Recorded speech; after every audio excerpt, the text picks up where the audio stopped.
Hello and welcome to financial freedom. हमेशा की जैसा आज फिर एक इम्पॉर्टेंट टॉपिक पर डिस्कशन करेंगे। एंड आज का जो टॉपिक है वो क्रिप्टो करेंसी के ऊपर में है। तो बहुत सारे लोगों को ये मिथ है। कुछ लोग ये कहते हैं कि ये जो है करेंसी फ्यूचर है। एंड कुछ लोग कहते हैं कि ये कम्प्लीटली स्कैम है या फ्रॉड है। तो आज इस वीडियो पे इसे क्लियर करेंगे कि ये एक्चुअली में है क्या। इसको बहुत डीप एनालिसिस करेंगे एंड स्टार्टिंग से करेंगे, फिर हम क्रिप्टो करेंसी के तरफ आएंगे। कुछ अच्छे क्रिप्टो करेंसीज भी देखेंगे और इंडिया के अंदर में क्या ये आरबीआई की तरफ से इसको मान्यता मिली है, क्या है, इस सारी चीज़ों पे डिस्कशन करेंगे। एंड आज इस वीडियो के बाद आप लोगों को एक बेहतर क्लियरिटी आने वाली है क्रिप्टो करेंसी के बारे में।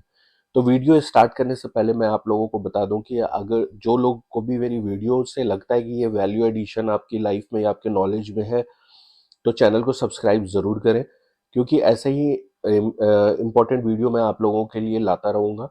एंड चैनल को सब्सक्राइब करने के बाद बेल आइकन ज़रूर दबाएं, ताकि कोई भी नोटिफिकेशन, कोई भी वीडियो जब मैं डालूं तो आप लोगों से मिस ना हो, नोटिफिकेशन प्रॉपर आए।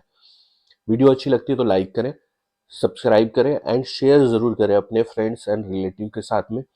जो भी शेयर मार्केट में लॉस कर रहे हैं वो लोगों तक ये वीडियो ज़रूर पहुंचाए, ताकि उनको एक प्रॉपर नॉलेज मिल सके। एंड मैं आप लोगों को बार बार एक वीडियो रिकमेंड कर रहा हूँ, आप लोग जा करके ज़रूर देखें। ये वीडियो देखना बहुत ज़रूरी है, the truth about market crash, because अभी मार्केट में पैनिक है, पैनिक सिचुएशन है। तो इसमें बहुत सारे डेटा पे मैंने बातें की हैं और आप लोगों को क्लियर व्यू मिलेगा कि मार्केट के अंदर जो इन्वेस्टमेंट अभी कर चुके हैं, इन्वेस्टेड हैं, उन्हें क्या करने की ज़रूरत है। जिन्होंने नहीं किया है, जो वेट कर रहे हैं अच्छे टाइम आने का, उनको क्या करना चाहिए, ये वीडियो से प्रॉपर एक समझ मिलेगी। चलिए अब वीडियो को स्टार्ट करते हैं, देर नहीं करेंगे, स्टार्ट करते हैं। तो सबसे पहले हम देखते हैं, समझने की कोशिश करेंगे आज इस वीडियो से कि क्रिप्टो करेंसी ये फ्यूचर है या स्कैम है। तो क्रिप्टो करेंसी को समझने से पहले हमें समझना पड़ेगा मनी क्या है, पैसा क्या है। जो आज हम लोग करेंसी यूज करते हैं वो एक्चुअली में है क्या। क्रिप्टो करेंसी को समझने से पहले ये समझना बहुत ही जरूरी है, क्योंकि जो मनी हम लोग यूज करते हैं वो पैसा एक्चुअली में वो एक टोकन आप कह सकते हो। बिकॉज अगर आप इंडिया का करेंसी उठा करके देखोगे और 500 का या 1000 का नोट आप देखोगे, तो उस पर लिखा होता है कि मैं धारक को 500 रुपये अदा करने का वचन करता हूँ। मतलब एक्चुअली में वो मनी है नहीं, बट उसकी वैल्यू कह सकते हैं कि आप कि उसकी मनी जो है ना, उस टोकन की अपनी कोई वैल्यू नहीं है, बट उसके बदले में कुछ चीजें हैं जिसकी वैल्यू है और उसके बिहाफ पे वो एज ए टोकन प्रीशियस है। तो इसको समझते हैं हम लोग, एंड तभी हम हमें क्रिप्टो करेंसी समझ में आएगा। तो सबसे पहले अगर हम प्री हिस्टोरिक एरा में जाते हैं तो समझते हैं कि उस टाइम में करेंसी धीरे धीरे डेवलप कैसी हुई थी। तो पहले, सबसे पहले करेंसी तो थी नहीं। तो उस टाइम में कोई भी चीजें ट्रेड होती थी, लाइक बिजनेस होता था, वो बार्टर सिस्टम में होता था। जैसे मेरे पास कुछ है, आपके पास कुछ है, हमने एक दूसरे से वो चीजें एक्सचेंज कर ली और अपनी जरूरतें पूरी कर ली। तो इस तरीके से प्री हिस्टोरिक एरा में ये चीजें चलती थी, जो बार्टर सिस्टम कहते थे। एंड धीरे धीरे ये चीजें चेंज होना चालू हुआ। एंड उसके बाद कमोडिटी मनी आया। कमोडिटी मनी से एक फायदा ये हुआ कि लोग कमोडिटी में ट्रेड करने से उनके पास एक वैल्यू, कोई चीज ऐसी आई जिसकी एक वैल्यू हो सकती थी। तो उसमें क्या है, ग्रेन्स था, सिल्क रोल था, कॉज थे, इस तरीके से कमोडिटी मनी यूज होने लगा, जो 3000 बीसीई से लेके 1200 बीसीई तक ये चीजें चली। उसके बाद धीरे धीरे ये चीजें मेटल मनी की तरफ आई एंड कॉइन्स की तरफ आई, जिसमें कौन सा यूज होता था, मेटल में गोल्ड एंड सिल्वर यूज होते थे। ये चीजें वैल्यू होती थी, ये मेटल्स वैल्यूएबल होते थे, इसलिए इसको यूज करना जरूरी था। एंड और भी चीजें थी जिसको यूज किया जाता था, सिर्फ गोल्ड एंड सिल्वर नहीं था, ब्रॉन्ज भी थे। इस तरीके से ये चीजें यूज होना स्टार्ट हुई कब, 600 बीसी में आप इसको समझो कि ये चीजें स्टार्ट हुई। उसके बाद तब जा करके पेपर मनी की तरफ आए। अब पेपर मनी की तरफ क्यों आए, क्योंकि इतनी चीजें जो भी हम लोग देख रहे थे अभी तक, कमोडिटी देख रहे थे या फिर मेटल मनी देख रहे थे, तो इसका इंटरनेशनल ट्रेड करने में मुश्किलें आ रही थी, बिकॉज ये काफी हेवी होता था और ट्रांजेक्शन्स करने में बहुत मुश्किल होते थे इसके। तो अब क्या हुआ कि 7th सेंचुरी में ये डेवलप हुआ पेपर मनी, जिसको आज भी यूज करते हैं। ये गवर्नमेंट ने इशू किया एक ऑफिशियल पेपर, जिसको रिकॉग्नाइज किया गवर्नमेंट ने, उस कंट्री के किसी भी एक पर्टिकुलर कंट्री ने जो जिसको पेपर जो जिसने भी पेपर करेंसी लेकर के आए, उन्होंने उस गवर्नमेंट ने इसको रिकॉग्नाइज किया कि ये करेंसी मेरे कंट्री में इसको मैं इंपॉर्टेंस देता हूं और यही करेंसी के अंदर में ट्रेड होगा। तो आपको ये चीजें समझ में आया कि जिसकी कोई एक्चुअल वैल्यू नहीं है, एक पेपर जिसकी खुद की कोई वैल्यू नहीं है, बट जब उसको रिकॉग्नाइज्ड किया जाता है बाय द गवर्नमेंट, उस पर्टिकुलर कंट्री के गवर्नमेंट के थ्रू अगर उसको रिकॉग्नाइज किया जाता है, तो उसकी वैल्यू बढ़ जाती है, चाहे वो कागज ही क्यों ना हो। जब ये पेपर मनी आया, मतलब जब ये पेपर मनी का इजाद हुआ, तो इससे ट्रेड करना बहुत इजी हो गया। लोग आसानी से बहुत कम मतलब ये हेवी भी नहीं होता था और इसको रखना भी इजी होता था, इधर इधर छिपा करके भी आदमी लेके जा सकता था। क्योंकि अगर मेटल मनी यूज होता था, मेटल करेंसी यूज होता था, तो इसको एक जगह से दूसरी जगह ले जाना भी बहुत डिफिकल्ट था, क्योंकि हेवी होते थे, ये क्वांटिटी में भारी होते थे। बट पेपर मनी यूज होने से ट्रेड करना इजी हो गया। जब ये पेपर मनी का इन्वेंशन हुआ, तब जाकर के बैंक्स आए। एंड पहला जो बैंक था, वो फर्स्ट बैंक वो यूएस का था, the bank of United state. 1791 में ये बैंक फॉर्म हुई।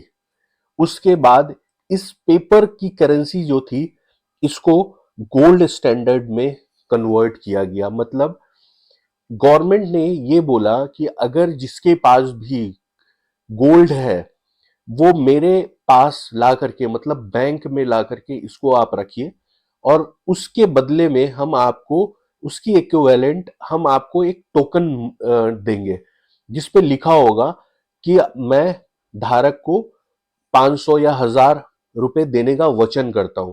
तो ये चीजें एज ए टोकन मार्केट में आई, और गोल्ड में ट्रेड करना खत्म हो गया धीरे धीरे। उसके बाद करेंसी यूज होने लगी।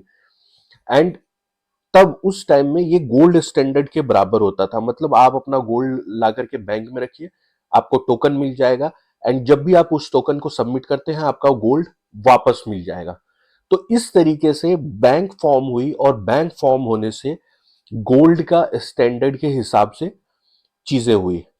बट अब जब हम मॉडर्न डे में आते हैं, जब अभी करंट सिनेरियो में आते हैं, तो ये गोल्ड का स्टैंडर्ड बिल्कुल खत्म हो गया है। अब हालांकि पैसा जो यूज होता था, जो आज के दौर में यूज होता है, पैसा जो हम यूज करते हैं, वो इजाद इसलिए हुआ था कि गोल्ड के स्टैंडर्ड के बराबर था। बट अब वो चीजें खत्म हो गई हैं। अब जीडीपी के हिसाब से गवर्नमेंट जो है वो करेंसी छापती है। ऐसा तो है नहीं कि गवर्नमेंट कितना भी अपनी मर्जी से करेंसी छाप दे और सब लोगों को बांट दे, ऐसा नहीं होता है। क्या होता है, जीडीपी ग्रोथ होता है, उसके हिसाब से एक वैल्यूएशन आती है और उस हिसाब से नोट छापे जाते हैं। तो ये गोल्ड स्टैंडर्ड धीरे धीरे खत्म हुआ, जो मॉडर्न डे के हिसाब से। जब आज के मॉडर्न डे में हम देखते हैं, तो आज के मॉडर्न डे में हम क्या देखते हैं कि आज मनी करेंसी तो चलता है, उसके अलावा debit card, credit card, online payments, UPI, ये सब चीज अब डिजिटली होने लगे। तो जो चीजें पेपर करेंसी में ट्रेड होता था, उसको और इजी करके ऑनलाइन किया गया, और उसको नंबर्स में वो ट्रेड होने लगे। लेट्स एग्जांपल, अगर हम यूएस में हैं और वहां पैसा कमाते हैं, और मुझे इंडिया पैसा भेजना है, तो क्या हम पैसा भेजते हैं? नहीं, हम बैंक में जाकर के उसको जमा करते हैं, और मेरे अकाउंट में एज ए नंबर वो आ जाता है। तो कहने का ये मतलब है, सिंपल मतलब ये है कि जिस चीज को भी, चाहे वो पेपर हो या नंबर हो, अगर गवर्नमेंट उसको बोलती है कि हम रिकॉग्नाइज करते हैं, हम इसको वैल्यू ऐड करते हैं, यही आज से आप लोगों के ट्रेड का जरिया होगा, वो इंपॉर्टेंट हो जाता है। एंड इन चीजों से चीजें और भी आसान हुई, ट्रेड करना आसान हुआ। अब आप देखोगे लोग बिजनेस करने के लिए भी, या माल खरीदने के लिए भी जाते हैं, बिजनेस करने के लिए भी, तो करेंसी ले जाने की जरूरत नहीं होती है। कार्ड लेकर के गए, डेबिट कार्ड, क्रेडिट कार्ड लेकर के गए, यूपीआई लेकर के गए, एंड नंबर्स में ट्रांजेक्शन्स होने लगे। अब यहीं से क्रिप्टो करेंसी की का इजाद होता है, जो जिसको हम डिजिटल करेंसी बोलते हैं। In 2009 Bitcoin launched and become the first successful decentralised crypto currency. अब क्रिप्टो करेंसी को थोड़ा सा समझते हैं। ये क्रिप्टो करेंसी क्या होता है एंड कैसे ये स्टार्ट हुआ, तो इसको समझते हैं हम लोग। थोड़ा सा क्रिप्टो करेंसी को अभी समझने की कोशिश करते हैं। तो क्रिप्टो करेंसी जो है वो किस टेक्नोलॉजी पे बेस है? ये एक्चुअली क्रिप्टोग्राफी टेक्नोलॉजी पे ये बेस्ड है, एंड जिससे क्रिप्टो करेंसी ट्रांजेक्शन जो है ये सिक्योर ट्रांजेक्शन होता है, और इससे ट्रांजेक्शन्स करना बिल्कुल आसान आप कह सकते हो। जैसे ये वॉलेट ट्रांजेक्शन्स होते हैं, जैसे आज के डेट में आप यूपीआई में अगर वॉलेट में ये ऐड करते हो डिजिटली, तो ये कितना आसान है। उसी तरीके से जो क्रिप्टो करेंसी है वो टोटली ऑनलाइन मेथड पे होता है, एंड ये काफी सिक्योर होता है, क्योंकि ये, जैसा मैंने बताया, कि क्रिप्टोग्राफी टेक्नोलॉजी पे बेस्ड होता है। इसका जो इसको इसकी माइनिंग होती है जो ब्लॉक चेन्स में होते हैं, इसको बड़े बड़े कंप्यूटर के थ्रू इसकी माइनिंग होती है, कुछ कोडिंग्स होते हैं, इसको जोड़ जोड़ करके एक क्रिप्टो करेंसी बनाया जाता है, और उसको क्रैक करना बहुत मुश्किल होता है। तो और ये काफी सेफ एंड सिक्योर भी होता है। एंड आज के डेट में अगर रिसेंट डेज में देखें ना, तो बिलियन ऑफ डॉलर का ट्रेड होता है हर दिन। अब थोड़ा और समझते हैं कि कौन कौन से बहुत फेमस क्रिप्टो करेंसी है। बिटकॉइन सबसे पहला जो वेल नोन्ड है, हम लोग जानते हैं, इसकी स्टार्ट ही हुई थी क्रिप्टो करेंसी की, वो बिटकॉइन से स्टार्ट हुआ था। अगर इसकी वैल्यू देखें तो एक क्रिप्टो करेंसी इंडिया में के अंदर 90 लाख रुपए का ट्रेड हो रहा है। दूसरा डॉज कॉइन, ये 30 रुपए का अभी इंडिया के अंदर में ट्रेड हो रहा है, इसकी वैल्यू है। तीसरा सोलाना, 21,000 रुपए का एक क्रिप्टो करेंसी है। इथेरियम 22 लाख रुपए का, 22 लाख रुपए से ज्यादा का इसका वैल्यू है एक इथेरियम कॉइन का। तो ये कुछ फेमस क्रिप्टो करेंसी है जो मैंने आप लोगों के आगे रखा है।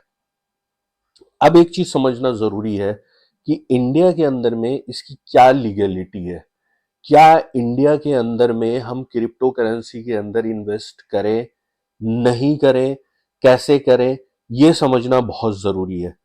तो सबसे पहली चीज मैं आप लोगों को बता दूं कि क्रिप्टो करेंसी अभी लगभग देशों में ये एज ए मनी यूज होना लीगल नहीं है।